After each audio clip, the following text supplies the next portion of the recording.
Bienvenue dans cette vidéo de vulgarisation dans laquelle je vais vous expliquer comment finaliser notre objet connecté qui va nous permettre de commander n'importe quel équipement électrique en Wi-Fi ou depuis n'importe où avec une connexion internet avec un simple navigateur web. Cette vidéo est la troisième et dernière partie de cette série Objets connectés de A à Z. N'hésitez pas à revoir les deux précédentes parties de cette vidéo. Petit rappel, dans la première partie de cette série, je vous ai expliqué comment concevoir et fabriquer une maquette de programmation des cartes ESP8266 version 01. Dans la deuxième partie, je vous ai expliqué comment programmer ces cartes et tester notre objet connecté. Et dans cette vidéo, on va finaliser notre objet en créant et imprimant un modèle 3D et intégrant les composants nécessaires dedans. Allez, suivez-moi.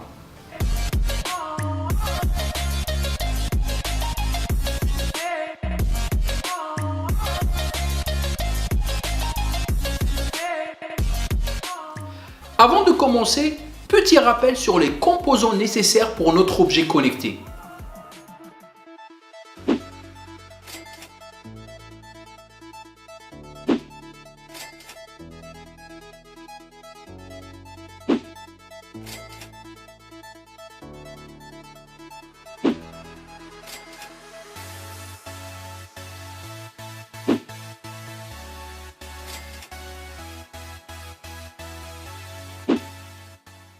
Il va falloir donc créer un boîtier qui va contenir ces composants avec les bons branchements entre ces composants électroniques.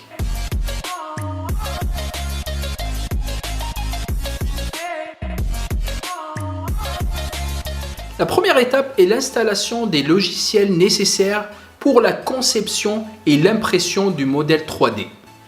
Ensuite, on va concevoir le modèle 3D en utilisant le logiciel approprié. Puis, on va imprimer notre modèle 3D grâce à une imprimante 3D ou en ligne. Et enfin, on va intégrer les composants électroniques dans le boîtier avec les bons branchements. Le modèle 3D qu'on va réaliser peut paraître relativement grand.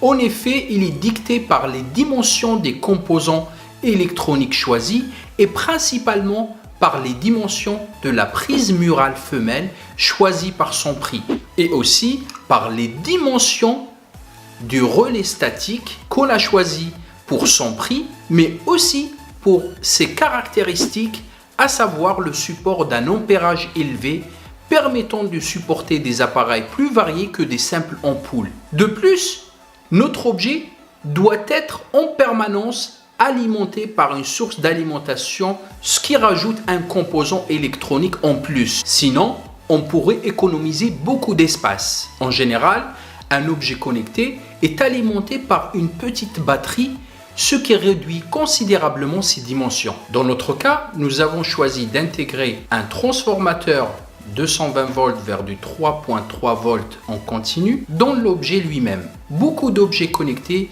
viennent avec des transformateurs extérieurs, ce qui réduit considérablement leurs dimensions.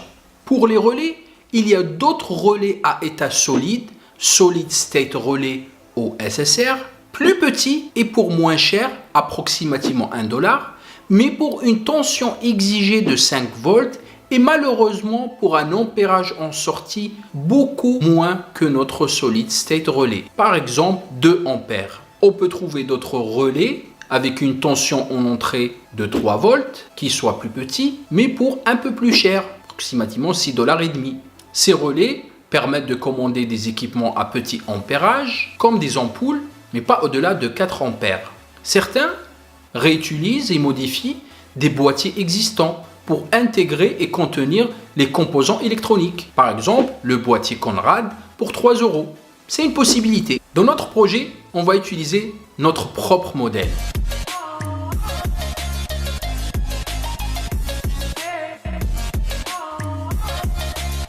Pour la conception du modèle 3D, je vous propose le logiciel OpenSCAD. Allez, on va l'installer. Pour installer le logiciel, on saisit OpenSCAD sur Google. On clique sur le premier lien, on télécharge le package pour la version de notre système. On attend la fin du téléchargement et on clique sur le fichier télécharger pour installer OpenSCAD. Enfin, on ouvre notre application. Pour un nouveau modèle, on clique sur Nouveau et on arrive sur deux interfaces, celle du code du modèle à gauche et celle de l'aperçu du modèle à droite. On va y revenir tout à l'heure pour apprendre la base qui est nécessaire pour notre objet. Pour l'impression du modèle 3D, on va utiliser une imprimante 3D Ultimaker 2+. Si vous n'avez pas d'imprimante 3D, ce n'est pas un problème. Vous pouvez commander vos impressions en ligne. Pour l'impression 3D avec l'imprimante Ultimaker 2+, on va utiliser le logiciel Cura. Allez, on va l'installer. Pour installer Cura, on saisit Cura sur Google. On clique sur le premier lien et on va dans View All Versions pour choisir la version qui nous intéresse. Pour nous, ça va être sous macOS et c'est la version 2.3.1. Évidemment, vous pouvez prendre et s'habituer avec une version plus récente. On répond à la question sur l'objectif d'utilisation de Cura. Par exemple, je ne veux pas partager ces infos. On attend la fin du téléchargement et on clique sur le fichier téléchargé. On déplace l'application dans le dossier Application.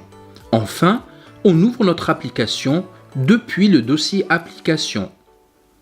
Quand on ouvre le logiciel pour la première fois, il va nous demander le modèle de notre imprimante 3D. C'est Ultimaker 2+ pour ce projet. On clique sur Add Printer. Je vous recommande le profil Fast Print avec l'option Light pour le remplissage des parties solides et l'option Support d'adhésion qui permet de bien retenir notre modèle sur la plaque de l'imprimante durant l'impression. En bas à droite de l'aperçu, on trouve des informations approximatives sur la durée nécessaire pour l'impression ainsi que la quantité du plastique qui va être utilisé pour l'impression.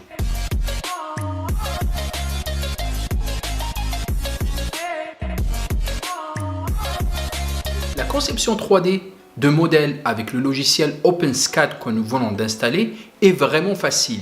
En plus, elle est précise car elle se fait avec un langage de programmation, au lieu que ça soit fait par des mouvements imprécis de souris. C'est ça la raison de mon choix. Avant de concevoir notre modèle 3D pour notre objet, je vais vous expliquer par des exemples simples la base de OpenSCAD qui est largement nécessaire pour la conception du modèle 3D pour notre objet connecté.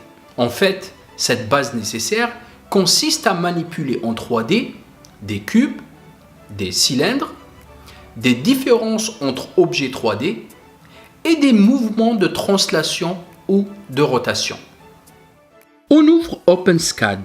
On clique sur Nouveau pour notre exemple. La partie droite du logiciel nous donne un aperçu de notre modèle 3D. La partie gauche est l'éditeur de notre code. Pour former un cube, on tape tout simplement Cube avec les dimensions. On tape CTRL et S ou Commande et S sous macOS pour mettre à jour l'aperçu 3D. Lorsqu'on appuie sur les touches CTRL et S pour la première fois, on nous invite à sauver notre fichier. Donnons-lui le nom exemple tuto.scad. Et voici notre cube en 3D. Gardez toujours à l'œil l'axe 3D de cette manière pour voir vos axes de largeur, profondeur et de hauteur. Vous pouvez toujours tourner ou zoomer votre objet 3D dans tous les sens avec la souris. Afin que notre objet soit facilement modifiable, je vous recommande l'utilisation de variables. On le fait pour les dimensions de notre cube.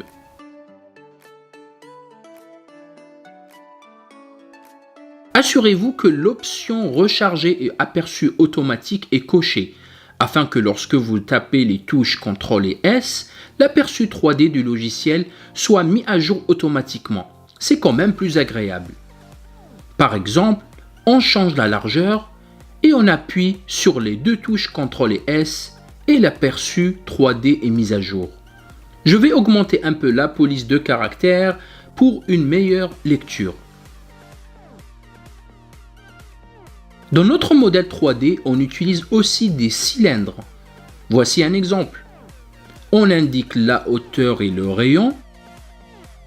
Et CTRL S, petite erreur, on corrige. Les erreurs, bien qu'elles soient ignorées sur OpenSCAD, elles sont affichées en bas à droite de l'interface. Bon, on clique sur CTRL et S. On voit notre cylindre, mais avec une résolution très basse. Pour cela, on ajoute un petit paramètre spécial appelé $FN ou nombre de fragments égal à 100 par exemple. C'est quand même mieux. Pour faciliter les positionnements, je recommande d'utiliser le paramètre Center qu'on va mettre à true pour centrer nos objets 3D. On fait pareil pour l'objet cube et voilà le résultat. On revient vers le positionnement classique du repère pour ne pas se perdre. Parmi les fonctions très utiles de la modélisation 3D est le positionnement de l'objet avec Translate ou décalage selon les axes X, Y et Z. Exemple, un décalage de 1 unité de notre cylindre sur l'axe des X. Et à chaque modification du code, on appuie bien sûr sur les touches CTRL et S ou commande et S pour mettre à jour la visualisation 3D du logiciel. Une des fonctions les plus utilisées est la soustraction entre deux parties 3D ou la différence.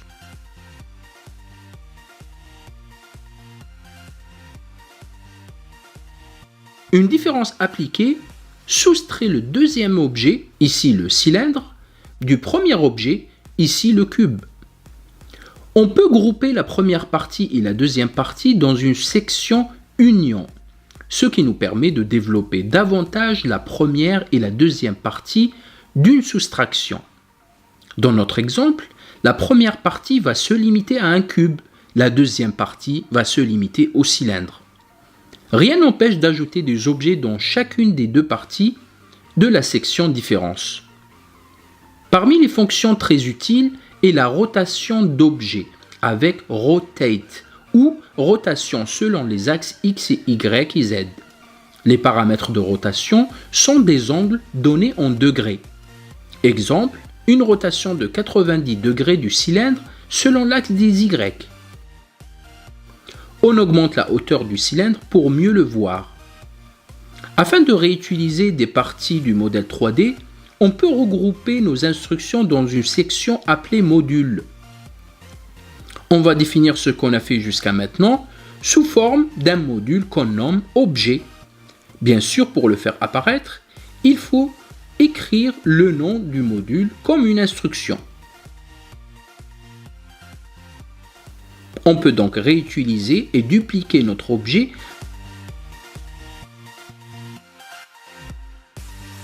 avec un décalage de 12 unités par exemple sur l'axe des X. Il est préférable d'intégrer les paramètres de l'objet dans le module lui-même.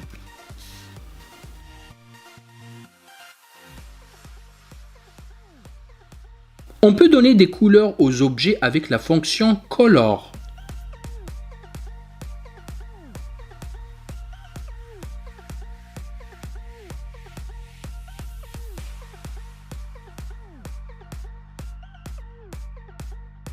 On clique sur cette icône pour la génération du rendement final. Ce dernier est visualisé en jaune, quelles que soient les couleurs d'origine. Une fois la conception 3D est finie, pour pouvoir imprimer notre objet, il faut cliquer sur l'icône STL ici. Ceci va nous générer un fichier STL qu'on va pouvoir ouvrir avec le logiciel d'impression 3D Cura qu'on a installé au début de cette vidéo. Dans Cura, les dimensions sont en millimètres et celles de OpenSCAD sont en centimètres. On doit donc multiplier le zoom dans Cura par 10 pour avoir la taille réelle de notre objet. Ici, les objets sont devenus gris car ils dépassent la largeur du support de l'imprimante. En effet, la largeur de chaque cube de notre modèle était de 10 cm, sans compter l'espace entre les deux cubes. Ici, pour l'exemple, on applique un zoom de 900, soit 90% de la taille réelle. Comme dans OpenSCAD, Dans Cura, on peut, avec la souris, faire tourner l'objet dans tous les sens. On peut aussi voir les différentes couches d'impression.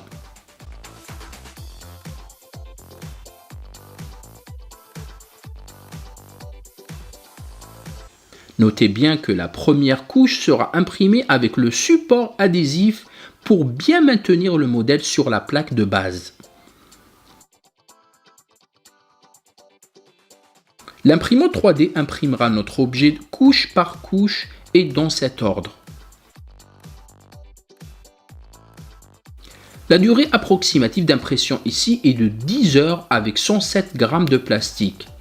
Ne soyez pas étonnés, c'est un peu normal vu les dimensions de notre objet et vu la technologie actuelle de l'impression 3D. En réduisant la taille à 20% de la taille réelle, on descend à 19 minutes d'impression avec seulement 2 grammes de plastique. La dernière étape est de générer le fichier final pour notre imprimante 3D. C'est un fichier au format G-code. Le format G-code est un format textuel simple qui permet de donner des ordres précis à une machine. Par exemple, contrôler une imprimante 3D pour réaliser l'impression avec des paramètres précis comme la vitesse, les coordonnées de déplacement et la quantité de matière pour imprimer. Pour modéliser notre modèle, on a besoin de prendre avec précision toutes les dimensions nécessaires impliquées dans le modèle 3D et réutiliser ces dimensions dans notre conception 3D.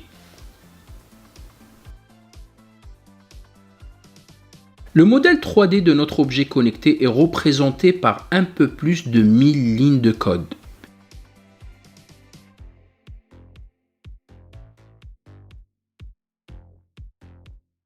Il consiste en deux parties principales. Une partie cubique représentant la base et une partie haute. La partie haute va contenir des conteneurs pour un domino électrique pour brancher l'arrivée du courant alternatif, un conteneur de convertisseur de courant alternatif vers du 3.3 volts en continu, un conteneur de notre carte ESP8266 version 01 et une partie au milieu pour bloquer la prise électrique femelle quand le modèle est fermé. Le conteneur cubique de base de notre objet connecté va contenir l'emplacement de la prise femelle avec des trous d'attache, un trou de passage du câble électrique. Le conteneur est conçu à l'aide de la fonction cube en utilisant le logiciel OpenSCAD. À ce cube, j'ai appliqué la fonction différence pour laisser l'emplacement du relais statique,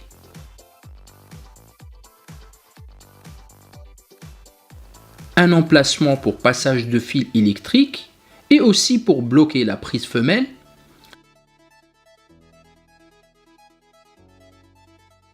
des arrondis d'angle avec la fonction cylindre et pour faire des supports de fixation de la partie haute. Comme recommandé, toute la conception 3D est paramétrable à l'aide de modules et de variables. Par exemple, pour le passage de câble d'alimentation en courant alternatif, il devient facile de changer le diamètre.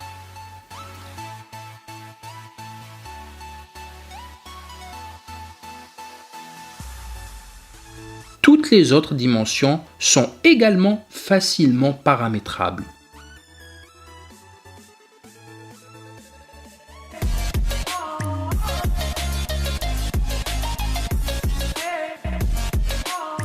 Afin d'imprimer notre modèle 3D, on commence par générer le fichier STL, comme nous l'avons vu dans notre exemple. On ouvre le fichier STL avec le logiciel d'impression 3D Cura. On applique un zoom de 1000 pour retrouver la taille réelle du modèle, tout en gardant le même paramétrage d'impression expliqué auparavant.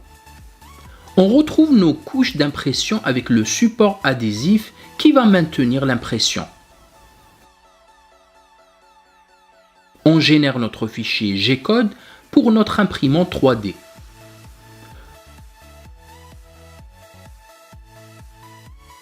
On copie le fichier G-code dans la carte de l'impression 3D. On insère cette carte dans notre imprimante 3D Ultimaker 2+.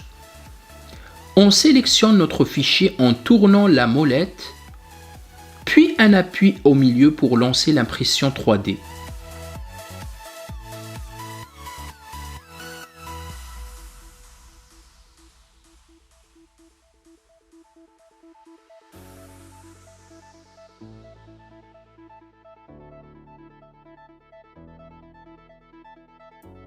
On attend que le menu de l'imprimante affiche la fin complète de l'impression, ce qui veut dire que le support est froid et qu'on peut prendre notre objet imprimé en toute sécurité. On enlève le support adhésif.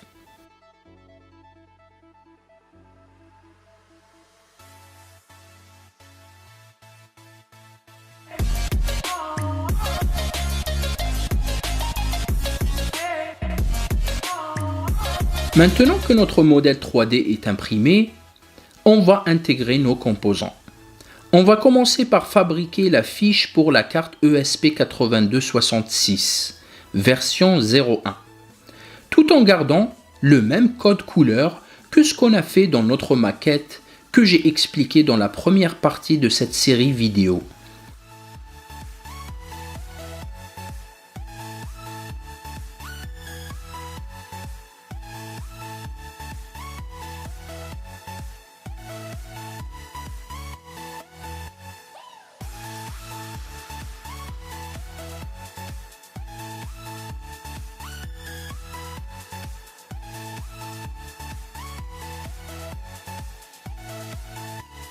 On garde que les câbles nécessaires, à savoir le VCC, le fil rouge, le CHPD, le fil violet, le ground, le fil gris, le GPIO, le fil bleu. Attention, nous aurons besoin aussi du reset, le fil blanc. On dénude l'autre extrémité des fils. On fixe les fils VCC et CHPD ensemble.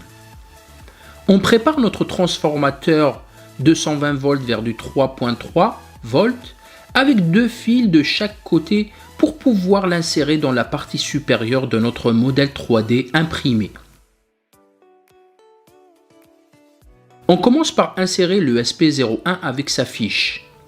On soude le fil rouge et violet, c'est-à-dire le VCC et le CHPD, conformément au branchement expliqué dans la deuxième partie de cette série vidéo. Un petit tube thermorétractable est toujours le bienvenu. On soude ces fils à la borne positive du transformateur. On ajoute un fil pour pouvoir brancher la borne positive du transformateur à la borne positive de notre relais. On soude le fil gris, le ground, à la borne négative du transformateur. On fait passer le fil prévu pour la borne positive du relais. Une touche de colle chaude est aussi la bienvenue pour plus de protection et de maintien. Et on insère notre transformateur dans le conteneur plastique de notre modèle 3D imprimé. Une autre manière plus simple pour brancher le transformateur à la fiche de l'ESP est de souder d'abord deux fils au transformateur, puis souder ces derniers correctement au fil de la fiche de l'ESP8266. On fait passer les deux fils de courant alternatif du transformateur dans le conteneur prévu pour le domino électrique. On branche ces fils dans le domino. On prévoit un fil pour prolonger le fil bleu de GPIO afin de pouvoir le connecter à la borne négative de notre relais, toujours conformément à notre schéma expliqué dans la partie 2 de cette série vidéo. Je vous recommande vivement d'utiliser des couleurs différentes pour ces fils. Ne faites pas comme moi. Ici, j'ai utilisé des fils de même couleur rouge. Maintenant, on prend notre prise femelle et on lui attache un petit fil qui sera attaché au domino.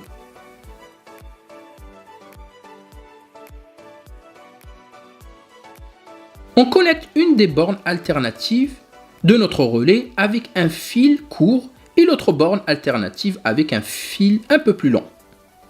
Le fil court va être branché à l'autre borne de la prise femelle. Le fil plus long sera branché à l'entrée principale d'alimentation en 220 volts. N'oubliez pas les deux autres bornes de courant continu du relais.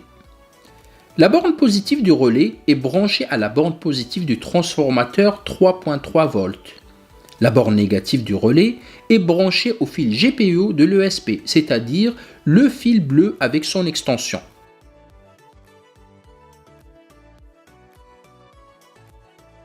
Passons à la fabrication de notre prise mâle d'arrivée du courant alternatif.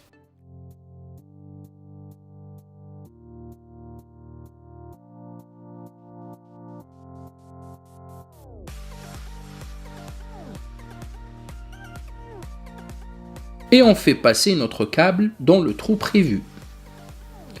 On branche une des bornes alternatives du relais au domino comme ceci.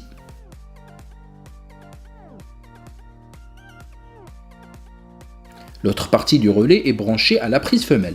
On branche le fil court de la prise femelle à l'autre borne du domino. Le branchement de notre objet est désormais fini, on visse le tout.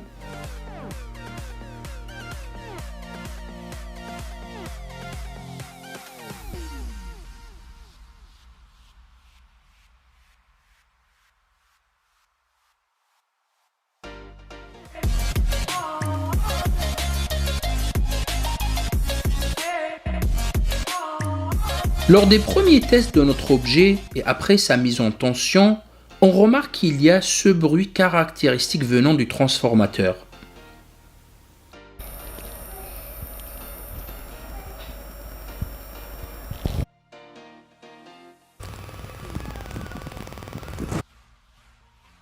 Le fonctionnement prévu, à savoir sa détection Wi-Fi, est correct.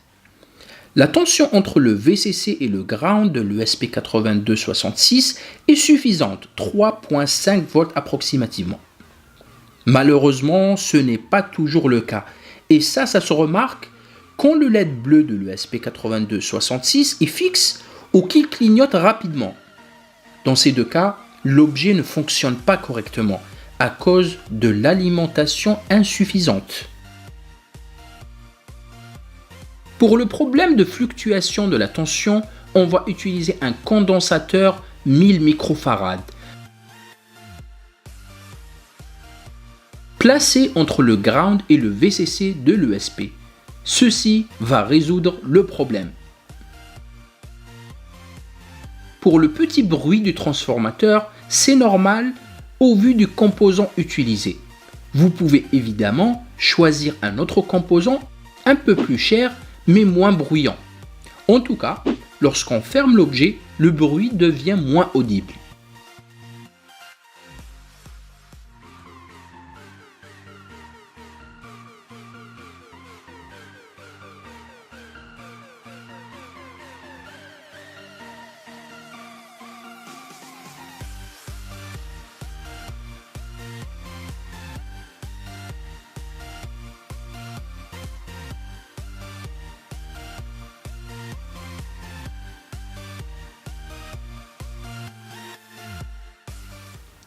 Notre objet est maintenant prêt et on peut commander à distance ou en Wi-Fi dans le réseau local n'importe quel équipement électrique branché à notre objet.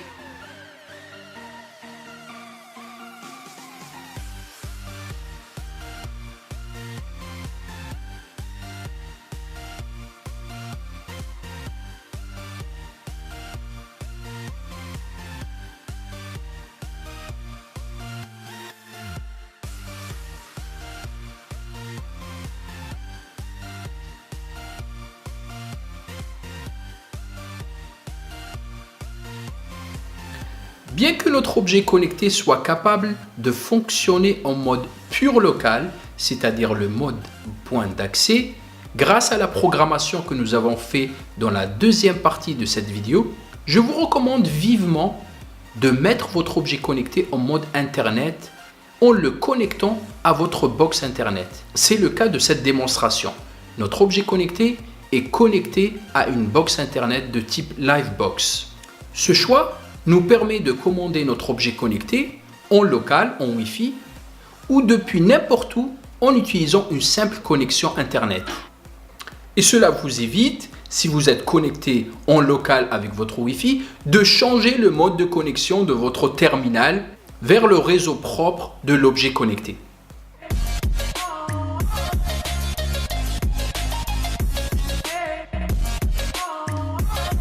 L'objet connecté que nous venons de fabriquer est très intéressant.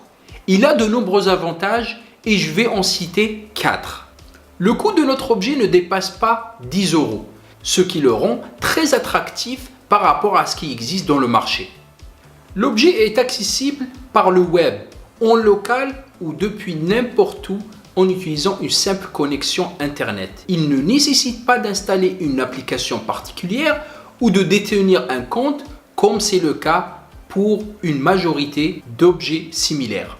Troisième avantage, nous maîtrisons entièrement la partie matérielle et la partie logicielle de notre objet connecté, ce qui rend facile l'amélioration progressive de notre objet en ajoutant d'autres fonctionnalités, par exemple des fonctionnalités liées à la sécurité de l'objet. Grâce à notre maîtrise de la fabrication et de la programmation de l'objet, nous pouvons facilement l'intégrer dans des solutions plus complexes, comme le contrôle des maisons intelligentes avec des algorithmes d'intelligence artificielle. À ce propos, n'hésitez pas à lire en détail nos articles de recherche accessibles en ligne.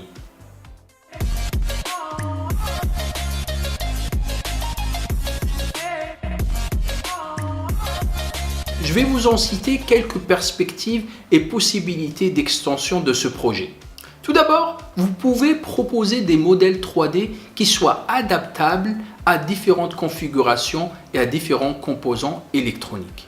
Deuxièmement, modifier le modèle 3D pour qu'il s'apprête à attacher une carte de circuit imprimé, printed cardboard, plutôt que de prévoir des emplacements pour chaque composant électronique. Ceci est bien sûr utile principalement pour le transformateur, la carte ESP8266, le domino, le condensateur et bien sûr les fils qui les relient. Pour les cartes de circuit imprimés, les PCB, sachez que vous pouvez les fabriquer vous-même.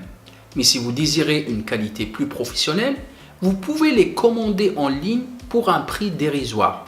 Par exemple, sur le site pcbway.com pour un prix de 50 centimes par carte. Pour la conception des cartes imprimées, les PCB, je vous recommande le logiciel EasyEDA. C'est une interface web, donc ça fonctionne sous tout système avec un simple navigateur web.